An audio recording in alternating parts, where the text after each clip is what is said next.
The Office. Karen Who Went Too Far. My name is Michael, and for most of my career, I've prided myself on being adaptable. I'd worked in different offices, navigated different personalities, and always found a way to get along with people. But nothing in my professional life prepared me for Karen. When I joined the mid sized logistics firm, I was hopeful. It wasn't my dream job, but the pay was solid, the commute manageable, and the office culture, at least on the surface, seemed friendly. My manager, David, was a fair guy. The team was small but hardworking. And then there was Karen. Karen wasn't my boss. She wasn't even in senior management. She was just another mid level employee, technically in the same department as me, but she acted like she was the CEO. She had been with the company for years and constantly reminded everyone of it. She strutted around like she owned the place, poked her nose into everyone's work, and had an uncanny ability to turn small issues into massive dramas. From my very first week, she made her presence known.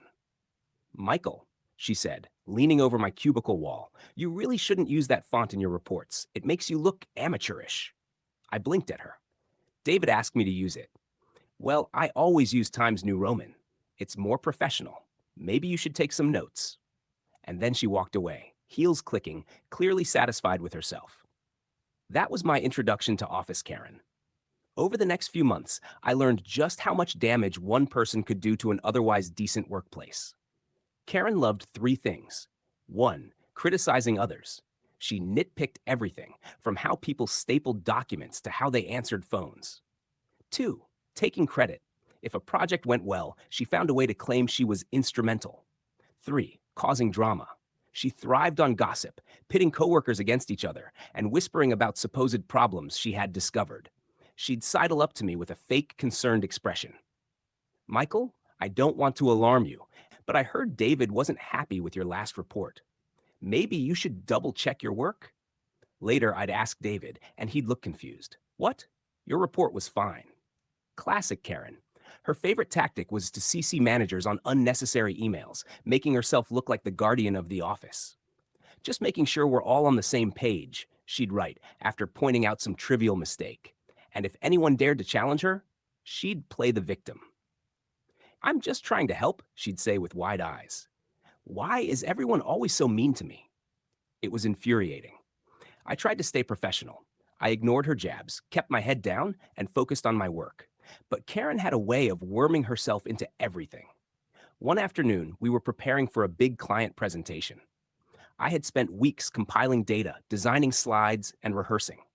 On the day of the meeting, Karen swooped in. I'll handle this, she said, grabbing the folder from my desk. Excuse me? I've been here longer. I know how to talk to clients. You'll just confuse them with too much detail. Before I could stop her, she marched into the conference room and presented my work as if it were hers. She botched it, of course. She couldn't answer half the client's questions and ended up looking foolish. But afterward, she shrugged it off and said, well, at least we got through it. Next time, maybe you can prepare me better. That was the moment I realized something. If I didn't do something, she'd keep stealing credit, keep sabotaging others, and eventually, she might derail my career. I wasn't about to let that happen. If there's one thing I've learned, it's that people like Karen always slip up eventually. Their arrogance blinds them. So I started watching her carefully. I noticed she often came in late but fudged her timesheets. She left early for client meetings that were really hair appointments. She hoarded office supplies, hiding them in her drawer, then complained when others wasted resources. She also had a habit of gossiping via company email, which was against policy. I began keeping records, screenshots, notes, times, and dates. But I didn't just want to expose her for being lazy or dishonest. I wanted her arrogance to be the cause of her downfall. And soon, she gave me the perfect opportunity. Our department was tasked with preparing a major quarterly report for senior leadership. This was high stakes. Accuracy was critical, and whoever handled it would get recognition. Naturally, Karen wanted to be in charge. She barged into David's office and announced, I should lead this project. I've done it for years. David, clearly tired of her antics, said, fine, but Michael will be double-checking everything before it goes to me. Karen wasn't happy about that, but she smiled tightly and said, of course.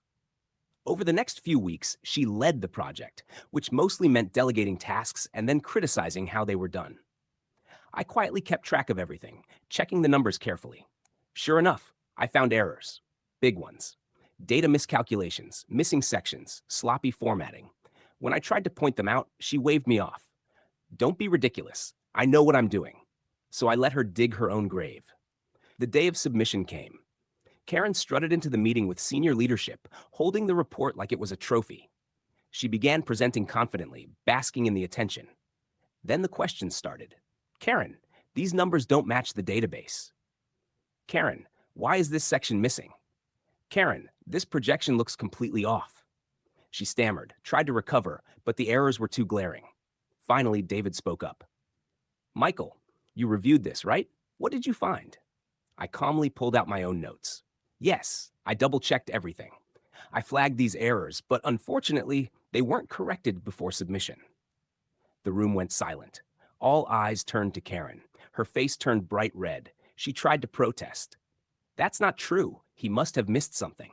But the evidence was clear. After the meeting, David pulled me aside. Thank you for being thorough. I'm putting you in charge of these reports moving forward. Karen was officially sidelined.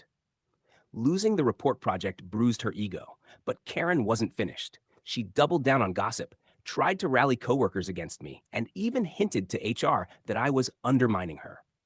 What she didn't know was that I had been documenting everything: her late arrivals, her fake client meetings, her misuse of email.